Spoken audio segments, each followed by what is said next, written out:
Okay, so as you probably have figured out in the last week or so, I've been doing these videos about Doge and Elon Musk and the savings that the government has found, or Elon Musk has found. So far, I think we're at $103 billion that he has saved. Now, he hasn't made cuts. Of course, he's not him personally, but the administration has gotten rid of some employees and made some layoffs. But as far as cuts, there hasn't been any. Everybody's making Elon Musk out to be the enemy of the country. Well, yeah, I kind of think that was probably planned between him and Trump. Wouldn't it be better if Elon Musk is the enemy of the country instead of Trump? That way Trump can actually continue to do his job without being hit on so hard by, well, impeachments and whatever. He's finding all kinds of crazy things, and nobody is stopping it. Nobody's looking at the record. Elon found that Boeing sold soap dispensers for Navy ships, soap dispensers. I mean, these things are not like the fanciest things in the world. Even they're battery operated. I mean, they're soap dispensers. 8,000% more than what the quoted price was. 8,000% more. So if you had a $1 soap dispenser, it cost $1, and it was 8,000% more, that would be $80.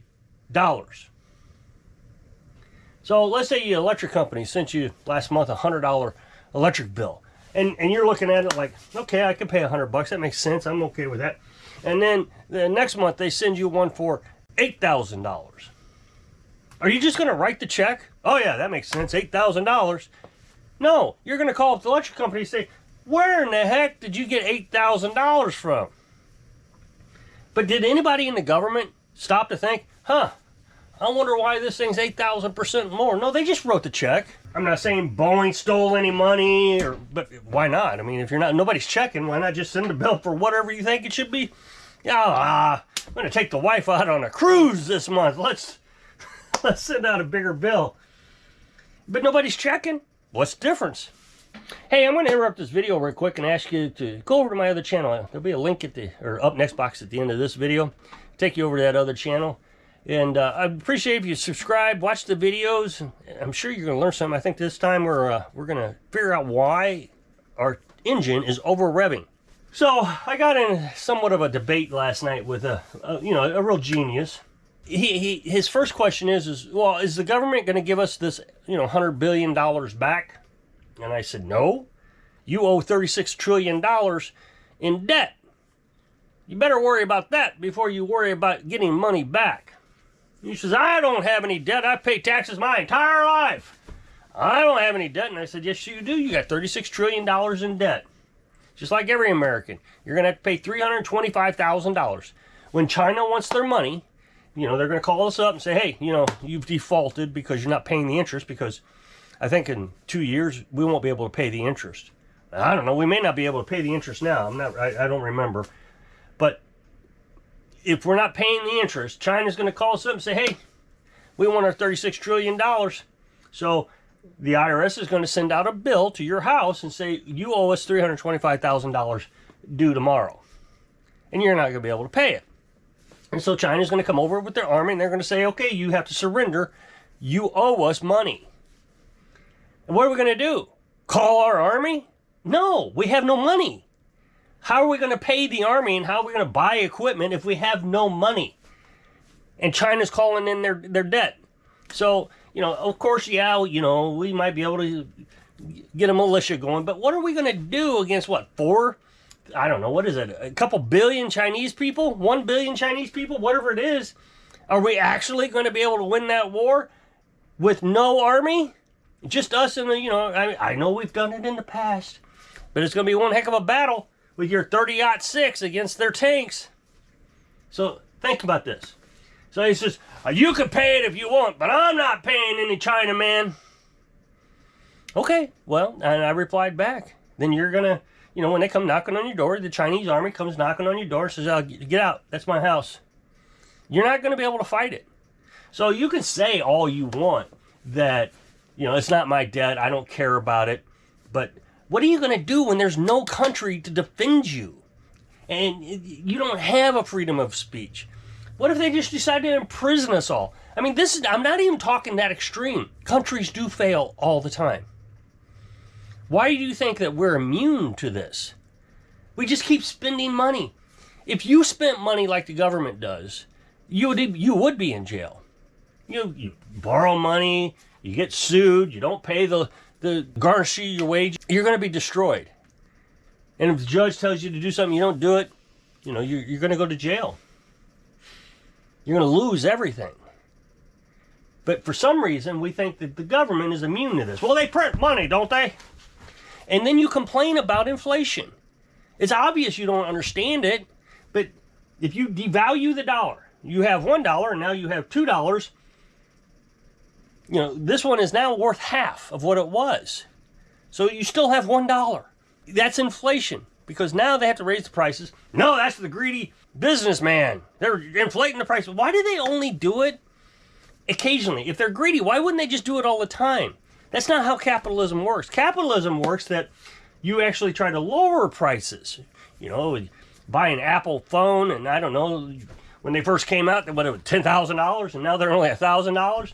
Prices come down because competitors coming into the market. Samsung comes in, so everybody's coming into the market. They have to compete. Apple isn't so much better than Android. I know some people's going to disagree with me, but you get the idea.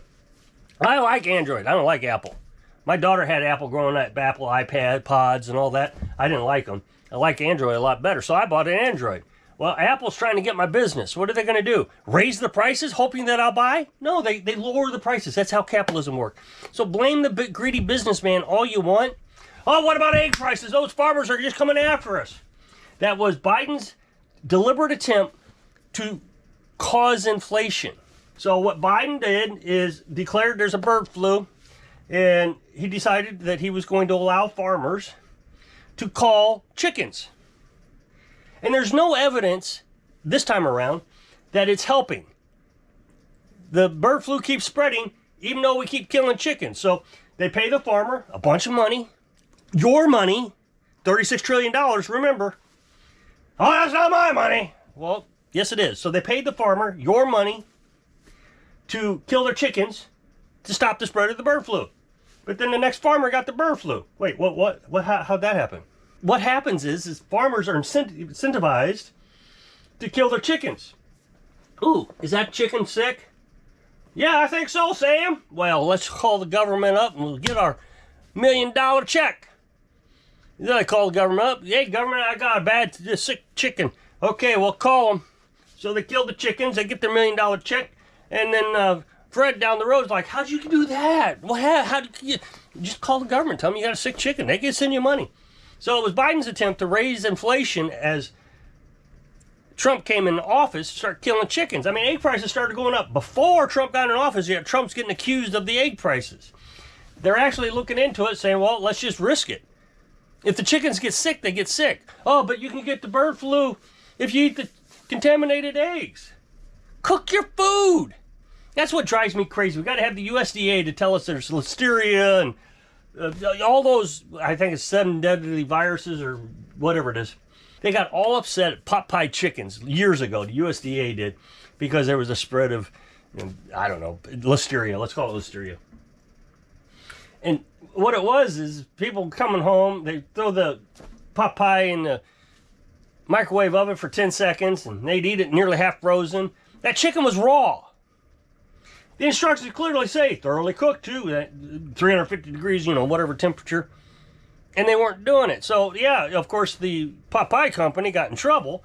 They should have been the idiot that cooked the pot pie for 10 seconds. So, yes, the reason we're $36 trillion in debt is because we become so spoiled that we don't even realize, we got to cook our chicken. It's easier to sue, and it's easier to kind of get the government. So we have USDA. Do you know the USDA used to inspect meat by sticking a probe into the meat? Just a wooden dowel, which actually spread bacteria because it wouldn't clean. They would stick a wooden dowel into a piece of meat, sniff it, and determine that was good or bad. That wasn't even that long ago before they stopped doing it. That's how our money is being spent. Stupid. Or Trump shut down or freeze spending with the National Institute of Science or whatever it is. oh my gosh, we're all going to die now because we don't have science. Do you realize science hasn't been science for my entire life? Nobody does science anymore. It's all conjecture. Unanimous vote is basically what it is. Yeah, let's freeze the funding and actually do some real science, like what can we do to actually prevent the bird flu? Can we inoculate the chickens? We get into this debate. People keep voting for the same morons in office. I mean, Mitch McConnell he's just a skeleton. Nancy Pelosi, just a skeleton. But Mitch McConnell is the one I'm furious with because he keeps voting against Trump. He's anti-Trump. Okay, so let me understand this. The people voted for Trump in an overwhelming majority, even won the popular vote, which is very unlikely for a Republican to do. Something like 60% approve of everything he's doing with the economy, well, you name it. There were several categories. And so they're approved. Mitch McConnell votes against Tulsi Gabbard, Kennedy, Hesketh, the Department of Defense Secretary, votes against him. Why? Why do you vote against him? Because he doesn't like Trump. Well, I don't care what he likes. He needs to worry about what his voters like. Now, why does Mitch McConnell continuously get reelected in a very red state? Well, it's simple, because back in, I think, the early 1900s, they changed the Constitution so guys like him could stay in office indefinitely. Back in the 1900s, or early 1800s, or the 1800s, I should say, the senators used to be voted on by the state representatives. So my capital here in the state is Jeff City. So we got the governor and the representatives and the senators of the state.